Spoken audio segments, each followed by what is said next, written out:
gravitational force gravitational force ကိုဘာလို့ခေါ်သေးလဲဆိုတော့ force of gravity လို့လည်းခေါ်တယ်ကဘာပေါ်ကနေပြီးတော့ဒီချေတို့ကဘာလို့လွင့်စင်မသွားတာလဲကဘာကြီးပေါ်မှာဒီချေတို့ဘာလို့နေနိုင်တာလဲအဲ့ဒါက gravitational force ကနေပြီးတော့ဒီချေတို့ကိုဆွဲငင်ထားတဲ့အတွက်ကြောင့်ဖြစ်တယ် object တစ်ခုပေါ်မှာတက်ရောက်နေတဲ့ gravitational force ဒါမှမဟုတ်ရင် force of gravity ကိုဘာလို့ခေါ်လဲဆိုတော့ဒီ object ရဲ့ weight လို့ gravitational force ဒီအမြဲတမ်းကဘာကြီးရဲ့ center ကိုဦးတည်နေတယ်။လာကြီးကလည်းပဲကဘာကနေပြီးအဝေးကိုထွက်မသွားတာက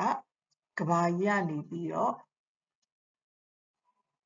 ဆွဲထားတဲ့ gravitational force နဲ့ဆွဲထားတဲ့အတွက်ကြောင့်ထွက်မသွားတာပဲဖြစ်တယ်